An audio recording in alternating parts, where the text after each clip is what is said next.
बहुत समय पहले की ये बात है। एक जंगल में टूनी चिड़िया रहती थी। टूनी चिड़िया की उसी जंगल में एक डेयरी थी जिस पर वो दूध, घी, मक्खन और पनीर सभी सामान बेचती थी। उसका काम बहुत ही अच्छा चलता था और टूनी बहुत ही ईमानदार थी। वो अपने सामान में किसी तरह की कोई मिलावट भी नहीं करती थी, इसलिए जंगल के सभी पक्षी उससे ही सामान खरीदते थे। लेकिन अब उस जंगल में एक कल्लू नाम का बिल्ला आता है। कल्लू बिल्ला भी टूनी के सामने एक डेयरी की दुकान खोल लेता है। अरे टूनी, कैसी हो?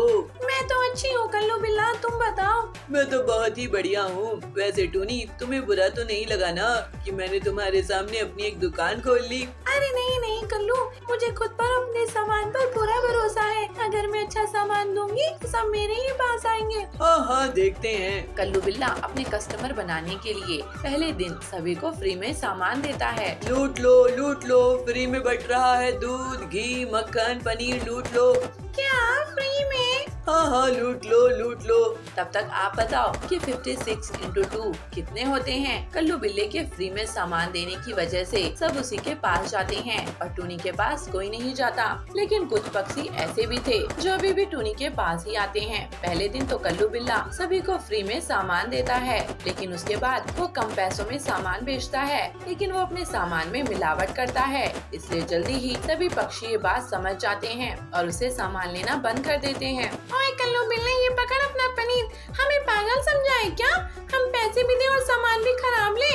अरे तुझसे अच्छा तो सामान टूनी चिड़िया देती है। भले ये दाम तुझसे थोड़े ज्यादा है, लेकिन सामान तो अच्छा होता है, क्वालिटी का होता है। उसके बाद मेरे पैसे वापस दे। अब सभी लोग कल्लू बिल्ले की डेयरी से सामान खरीदना बंद कर देते हैं और वहीं टूनी की डेयरी पर जाने लगते हैं, जिससे कल्लू बिल्ला बहुत जल भुन जाता है और कहता है, मैं इस टूनी चिड़िया का सारा सामान ही चुरा लूंगा, तब देखता हूँ कैसे सामान बेचती है। अब रात को कल्लू बिल्ला टूनी की डेयरी में चुपके से घुस जाता है और उसका सारा सामान चुरा लेता है। और अगले दिन जब टूनी आकर देखती है तो हैरान हो जाती है। अरे मेरा सामान कहाँ गया? रात भर तो यही था, किसी ने देखा क्या? हमें क्या पता टूनी, उसे बहुत बुरा लगा सुनकर। उस दिन टूनी की डेयरी बंद रहती है और कल्लू बिल्ले की डेयरी खुली, इसलिए सभी को सामान कल्लू बिल्ली से ही खरीदना पड़ता है। और ऐसे ही अब टूनी जब फिर से सामान लेकर आती है तो आज फिर कल्लू बिल्ला फिर से उसका सामान चुरा लेता है। टूनी फिर हैरान हो जाती है कि उसका सामान गया कहाँ? मैं रोज सामान लाती हूँ और कौन चोर रात को चोरी करता है? आज देखती हूँ, छोड़ूंगी नहीं उसे।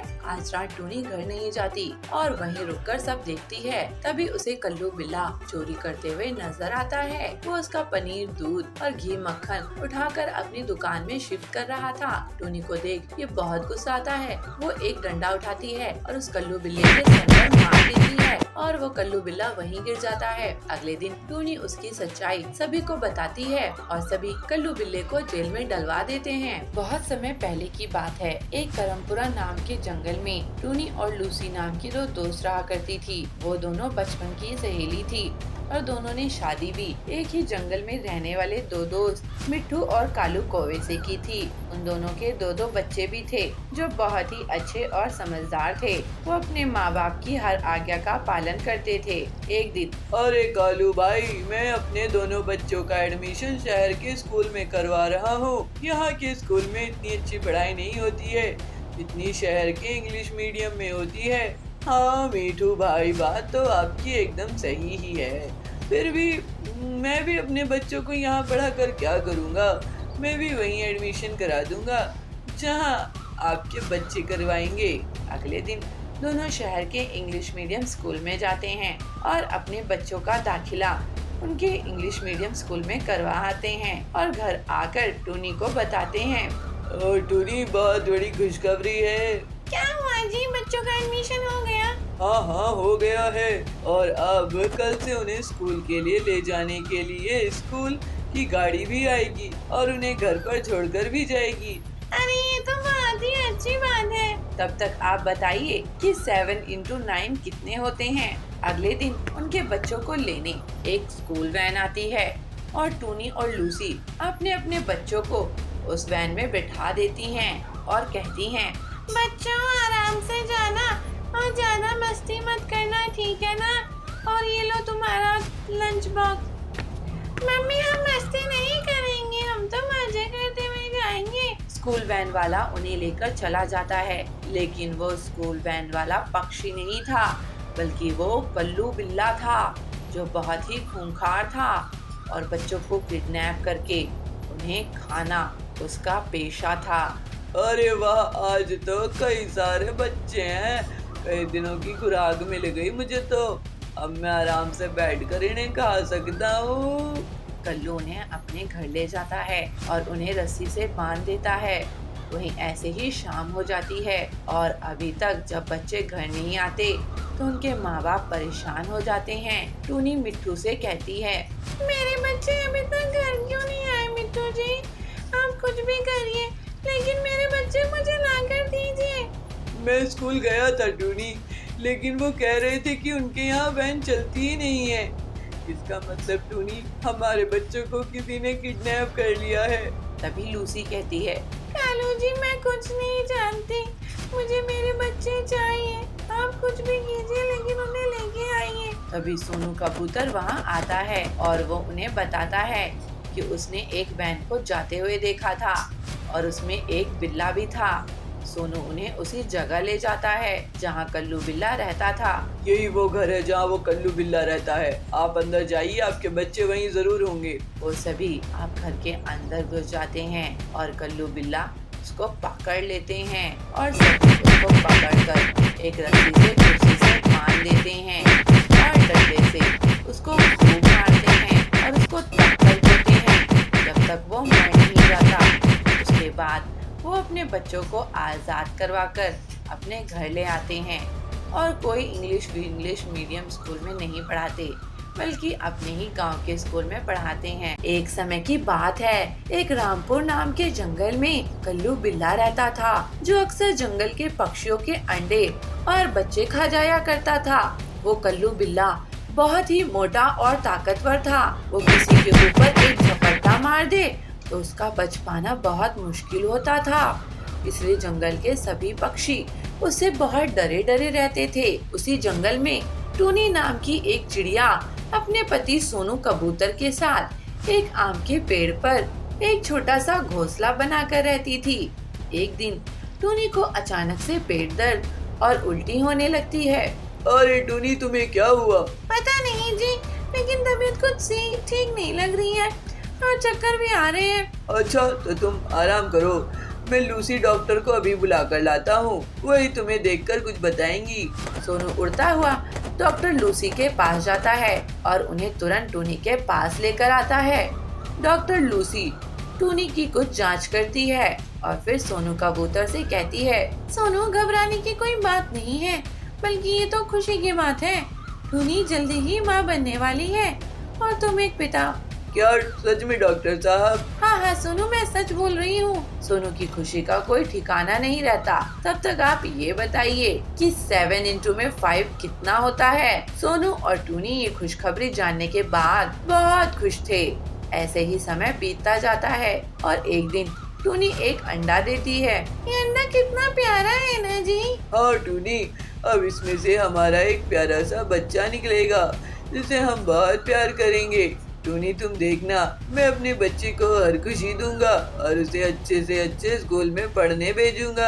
हाँ, और मैं भी उसकी हर इच्छा पूरी करूंगी और वो जो मांगेगा उसे तुरंत ला कर दूंगी। टूनी और सोनू अपने बच्चे के लिए कई सपने सजाने लगते हैं, लेकिन उन्हें ये नहीं पता था कि उनके सपनों को किसी की नजर लगने वाली है और कोई कई दिनों से घात लगाकर उन्हें ही देख रहा है, उन पर ही कई दिनों से नजर रखे हुए था। ये दोनों को इस अंडे के पास से हिलते भी नहीं है, हर टाइम उसके पास ही बैठे रहते हैं। लेकिन मैं भी कल्लू बिल्ला हूँ, मैं भी इतनी आसानी से हार नहीं मानूंगा। इस अंडे को तो मैं खाकर ही रहूंगा। एक दिन सोनू जब काम पर गया हुआ था, तभी कल्लू बिल्ला टूनी के घर के बाहर आकर एक कौवे की आवाज निकालकर टूनी से कहता है, अरे टूनी बहन, तुम्हारे पति सोनू का एक्सीडेंट हो गया ही, जाओ जल्दी जल्दी। क्या? हे भगवान! टूनी तुरंत वहाँ से चली जाती है और उसके जाते ही कल्लू बिल्ला उसके घर के अंदर घुस जाता है और वो टूनी का अंडा खा जाता है और फिर वहाँ से चला जाता है। और वहीं जब टूनी और सोनू वापस आते हैं तो अपने अंडे को वहाँ न देखकर वो बहुत दुखी होते हैं, लेकिन वो दुष्ट बिल्ले का कुछ नहीं बिगाड़ सकते थे, क्योंकि वो बहुत ही खतरनाक और खूंखार था। पूजा नाम की एक औरत एक दीपपुर नाम के गांव में रहती है। वो 7 माह की गर्भवती है, पर उसका पति नहीं है। पूजा की एक बेटी भी है, 5 साल की है, पर वो विकलांग है। वो बिस्तर पे पड़ी रहती है। ऊपर से पूजा दूसरी बार मां बनने वाली है। घर को चलाने के लिए वो काम की तलाश में जाती है। उसे गांव के हनुमान मंदिर में पंडित जी के साथ पूजा पाठ में हाथ बांटने का काम भी मिल जाता है। वो उसी दिन से काम में लग जाती है। पंडित जी देखिए, सही से काम किया है ना? हाँ बेटी, बस ऐसे ही काम करते रहना। पंडित जी भी पूजा के काम से बहुत खुश थे, पर एक आदमी खुश नहीं था। उसी गांव के जमींदार का छोटा बेटा दीपक, क्योंकि दीपक हमेशा मंदिर में पड़ा रहता है और हनुमान जी का प्रसाद खरीदने के लिए दिए गए पैसों से कुछ पैसे छुपकर घर ले जाता है। पूजा के काम करने से उसे दिक्कत हो सकती थी, इसलिए पहले ही दिन दीपक को पूजा से बहुत गुस्सा आता है। ऐसे ही कुछ दिन बीत जाते हैं। एक दिन जमींदार साहब पंडित जी को मंदिर के प्रसाद लाने के लिए कुछ पैसे देते हैं। तभी वो पैसे दीपक आकर छीन लेता है और पूजा को पैसे देते हुए कहता है, पूजा, बाजार जाकर मंदिर के प्रसाद के लिए फल ले आ जा। पर जमींदार ने तो आपको 400 रुपए दिए थे, आप मुझे 200 दे रहे हैं। तू अपनी ज्यादा जुबान न चला और जो कह रहा हूँ वो कर। पूजा वहां से चली जाती है और फल लाकर रख देती है और फिर सभी हनुमान चालीसा का जाप करते हैं और प्रसाद वितरित करते हैं, पर प्रसाद कम पड़ जाता है और जमींदार यह देख बहुत गुस्सा होता है। पंडित जी, यह क्या है? मैंने तो आपको 400 रुपए दिए थे, फिर फल कैसे कम पड़ गए? वो पैसे तो आपके भाई दीपक ने ले लिए थे। दीपक कहता है, भैया, मैंने वो पैसे इस पूजा को दे दिए थे। मुझे लगता है इसने ही कुछ घपला किया है। यह सुनकर पूजा को बहुत धक्का लगता है और वो कुछ कहे, पर तभी दीपक उसे रोक लेता है। चोरनी, मैं तुझे छोड़ूंगा नहीं। दीपक पूजा को एक थप्पड़ मारता है और उसको धक्का भी दे देता है, लेकिन तभी एक आदमी पूजा को गिरने से बचा लेता है और कहता है, जमींदार जी, इस भली औरत को मत मारिए। कसूर तो मेरा है, मैंने ही इसे कम फल दिए थे, पर मुझे बाद में मेरी गलती का एहसास हुआ और मैं यहाँ आया। ये लीजिए आपके बाकी के फल। वो आदमी फल देकर वहां से चला गया। पूजा को समझ नहीं आ रहा कि वो आदमी कौन था। अगले दिन गांव में हो हल्ला मच गया कि हनुमान जी की मूर्ति गायब हो गई है और दीपक यह इल्जाम भी पूजा पर लगा देता। ये इस पूजा ने ही किया है, मैंने इसकी आंख में लालच देखा है। सभी गांव वाले पूजा को मारने लगते हैं। तभी 2 आदमी वहां आ जाते हैं और वो चोरी का इल्जाम अपने सर ले लेते हैं। पूजा तो बच जाती है, पर वो आदमी खुद को पुलिस के हवाले कर देते हैं और उधर वो दीपक मूर्ति चुराकर अपने घर में खुश बैठाता है। लेकिन तभी कुछ वानर उसके घर में घुस आते हैं और उसको अपने नाखूनों से घायल कर देते हैं और कहते हैं, तू सभी को बता कि तूने यह चोरी की है, वरना हम तुझे जिंदा नहीं छोड़ेंगे। दीपक सभी गांव वाले के सामने अपना जुर्म कबूल लेता है और मूर्ति लौटा देता है। पुलिस उसे पकड़ लेती है और उधर पूजा को कुछ समझ नहीं आ रहा था कि यह आदमी कौन थे। तभी हनुमान जी प्रकट होते हैं। दुखी मत हो पूजा बेटी, वो फल वाला और वो आदमी मैं ही था जिसमें तुझे बचने के लिए यह सब किया, पर अब सब ठीक हो गया है। तुझे किसी प्रकार की चिंता करने की जरूरत नहीं। तेरी जिंदगी में अब खुशियां ही खुशियां होंगी। हनुमान जी ऐसा कहकर अंतर्ध्यान हो गए और उनके जाते ही पूजा की बेटी एकदम ठीक हो गई और घर में धन दौलत की भी कोई कमी नहीं रही। कुछ समय बाद पूजा ने एक बेटे को जन्म दिया, जिसका नाम उसने बजरंगी रखा। ये कहानी है सुंदरवन नाम के जंगल में रहने वाली चिड़िया की, जो अपना एक छोटा सा घोंसला बनाकर रहा करती थी। टूनी चिड़िया एक विधवा चिड़िया थी। उसके पति की मौत शादी के कुछ दिनों बाद ही हो गई थी और शादी के कुछ दिनों बाद ही मौत हो जाने के बाद टूनी के सास ससुर ने उसी को मनहूस बताकर उसे घर से निकाल दिया था। टूनी बहुत गिड़गिड़ाई थी, लेकिन उसके सास ससुर ने उस पर कोई दया नहीं दिखाई और उसे घर से बाहर निकाल दिया और टूनी फिर सुंदरवन में आ बसी। वो यहाँ अकेले ही रहती है और एक लूसी कबूतरी सेठानी के घर में नौकरानी का काम करती है। एक दिन, मालकिन, खाना मैंने बनाकर रख दिया है और घर का सारा काम भी खत्म कर दिया है। अब मैं घर जा सकती हूँ?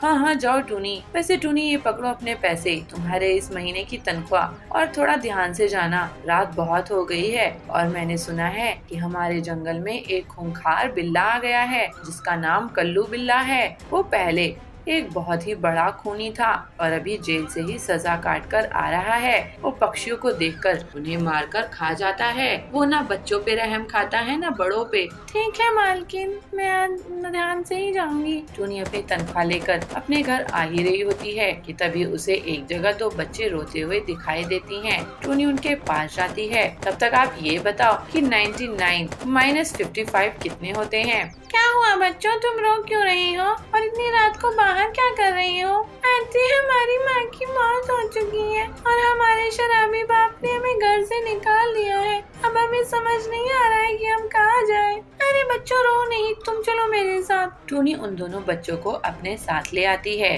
और उन दोनों की खुद ही परवरिश करती है। वो उन बच्चों का खुद के बच्चों की तरह ही ख्याल रखती है और वो उन दोनों को अपनी चोंच से दाना खिलाती थी और उनका एक प्ले स्कूल में दाखिला भी करवा देती है। बच्चों, आज तुम्हारा पहला दिन है, तुम मन लगा कर पढ़ना और मौज मस्ती कर तो ना, लेकिन शरारतें नहीं करना। और हाँ बच्चों, एक बात और, किसी भी अनजान जानवर या पक्षी से बात मत करना और वो कुछ दे तो लेना भी नहीं। ठीक है mummy, bye bye mummy. Sonu और चिंकी स्कूल के लिए निकल जाते हैं और टूनी भी अपने काम पर निकल जाती है। लेकिन वहीं रास्ते में कल्लू बिल्ला बैठा हुआ था और जब वो सोनू और चिंकी को देखता है तो उनसे कहता है, अरे वाह, मोटे मोटे बच्चे, कई दिनों की खुराक चलकर आ रही है। इन दोनों बच्चों को पकड़ लिया तो कई दिनों तक खाने की तलाश ही नहीं करनी होगी। अरे बच्चों सुनो तो जरा, ये चॉकलेट ले लो। हाँ लूंगी। चिंकी दौड़ती हुई उस कल्लू बिल्ले के पास चली जाती है और कल्लू बिल्ला उसे तुरंत ही अपने मुंह में भर लेता है और उसे एकदम चट कर जाता है। ये हुई ना बात, अब आएगा ना मजा। अब तू रह गया है बच्चे, आजा। सोनू उसके बहकावे में नहीं आता और वो अपने घर की ओर वापस जाने लगता है। तभी सोनू को एक कुएं के बारे में ख्याल आता है और वो उसके पास जाकर के बहुत करीब खड़ा हो जाता है। अरे रुक जा बच्चे, मुझसे बचकर तू कहाँ जाएगा? कल्लू बिल्ला जैसे ही सोनू के ऊपर छलांग मारता है वैसे ही सोनू कबूतर वहाँ से हट जाता है और कल्लू बिल्ला सीधा जाकर कुएं में गिरता है और कुएं में पानी अधिक होने की वजह से उसी कुएं में डूबकर मर जाता है। बदलापुर एक छोटे से गांव था। यहाँ बबलू अपने ससुराल में रहता था। उसका ससुराल बहुत गरीब था। बहुत कोशिश करने के बाद भी उसे कोई काम दे नहीं रहा था। एक दिन बबलू बर्गर खा रहा था, तब उसका ससुर आकर उसे कहता है, हाँ दामाद जी, अच्छे से बर्गर खा लो, सुबह सुबह बर्गर खा लो। हम लोगों के पास चाय पीने के पैसे नहीं है, लेकिन आप ना बर्गर खा लो। क्या हुआ ससुर जी, आप इतने गुस्से में क्यों हैं? तो क्या करूं दामाद जी, घर में इतनी परेशानी है, गरीबी है, लेकिन आपको एक भी काम नहीं मिल रहा है और आप बर्गर खा रहे हो। मैं तो कह रहा हूँ आप कहीं पर मजदूरी कर लो, हम सब भी मेहनत मजदूरी कर रहे हैं। बबलू बहुत दुखी होता है। बबलू काम की तलाश में घूम रहा था। फिर वो चाय पीने के लिए एक जगह रुका। वहाँ कालू कौवा आया और बात करने लगा। क्या भाई बबलू, कैसे हो? मैं तो आज शहर जाकर बर्गर खा के आया हूँ, वहाँ बहुत अच्छा बर्गर मिलता है। अरे कालू भाई, मैं भी गांव का बर्गर खाया हूँ, लेकिन यहाँ तो सैंडविच और बर्गर में कोई फर्क ही नहीं है। लेकिन तुम बर्गर खाने के लिए इतनी दूर गए, तुम्हारे पैसे खर्च हुए होंगे। देखो भाई, मुझे तो स्वाद अच्छा मिलना चाहिए। अपने गांव के जंगल में एकदम घटिया बर्गर मिलता है। गांव के लोग बर्गर क्या होता है पता ही नहीं है इनको। उनके लिए वड़ा पाव और बर्गर एक ही तो होता है। बड़ी बड़ी दुकानें खोल लेते हैं, लेकिन बर्गर पैटीज ऐसा ही फिसल जाता है। मैं ही नहीं, और भी बहुत से लोग हैं शहर जाकर बर्गर खाते हैं। मैं तो कहता हूँ बबलू भाई, कोई अपने ही गांव में छोटा सा ठेले भी बर्गर का खोल ले तो वो बहुत कमाई करेगा। ये तो आप सही कह रहे हो कालू भाई, मैं एक बार शहर जाकर बर्गर खा के आता हूँ। उसके बाद से बबलू एक दिन शहर जाकर बर्गर खा के आता है। उसके बाद वहाँ पर खाना बनाने की किताबें पढ़ता है और उससे जल्दी ही वो सभी तरह के बर्गर बनाने सीख जाता है। शहर से वापस आकर बबलू अपने दोस्तों को बर्गर्स खिलाता है। सभी को उसके अलग अलग बर्गर्स बहुत पसंद आते हैं। ससुर जी, मैं कुछ काम शुरू करने जा रहा हूँ। क्या काम शुरू करने वाले हो बबलू जी? आप इतने टाइम शहर में क्या सीख के आए हो और पैसे जमा कर लिए हो क्या? बिना उसके तो कोई काम नहीं शुरू कर सकते। आप बस देखते जाइए ससुर जी। ठीक है, देखते हैं अब क्या कमाल करोगे। ऐसे ही एक दिन बबलू बर्गर बनाने लगता है और कालू को बर्गर खाने के लिए बुलाता है। कालू अपनी पत्नी सुंदरी के साथ बर्गर खाने के लिए आता है। अरे वाह बबलू भाई, ये तो शहर से भी बहुत ज्यादा टेस्टी बर्गर है। ऐसा बर्गर आप अपने गांव में बना रहे हो? मुझे तो यकीन ही नहीं हो रहा है। अब मैं शहर नहीं, आपके ही यहाँ बर्गर खाने आऊँगा। अगर तुम्हें पसंद आया है तो सभी को पसंद आएगा कालू भाई। जल्द ही बबलू की बर्गर की दुकान बहुत धूमधाम से चलने लगती है। जल्दी ही वो मुनाफा कमाकर अमीर हो जाता है। ससुर जी, आपको जानकर बहुत खुशी होगी कि मेरा बर्गर का काम बहुत अच्छा चल रहा है और मैं अपने परिवार के लिए एक घर खरीद लिया हूँ। अब हम सब जल्द ही वहाँ रहने जाएंगे। बर्गर बेचकर कौन घर खरीदता है दामाद जी? घर तो अमीर लोग ही खरीद सकते हैं। आप घर को कल ही देख लेना ससुर जी। और हाँ, आपको मैं अपने हाथ का बर्गर भी खिलाऊंगा। अगले दिन बबलू अपने ससुर को और बाकी के परिवार वालों को अपना नया घर दिखाने के लिए ले जाता है। घर देखकर सभी बहुत खुश होते हैं और अचंभित हो जाते हैं। बबलू का बड़ा सा बर्गर के आकार का घर था। अरे वाह दामाद जी, आपने तो कमाल ही कर दिया। आपने अपने काम को इतना बड़ा कर दिया कि घर भी वैसा ही बना दिया है। मैं तो आपसे बहुत नाराज रहता था क्योंकि मुझे लगता था आप आलसी और कामचोर हैं। लेकिन अब मैं बहुत खुश हूँ। अपनी मेहनत से बर्गर की दुकान चलाई और अपना घर भी बना लिया। आखिर दामाद हो तो आपके जैसा। आपका आशीर्वाद है ससुर जी। अब ये बर्गर खाइए। और बबलू के बर्गर का घर पूरे जंगल में प्रसिद्ध हो जाते हैं। उसका बर्गर का घर इतना फेमस हुआ कि वहाँ पर देश विदेश से लोग पिकनिक मनाने आते थे। इससे उसकी कमाई 4 गुना बढ़ गई। अपनी मेहनत और लगन से बबलू आगे भी स्वादिष्ट बर्गर बनाता रहा और अपने परिवार के साथ खुशी खुशी रहने लगा।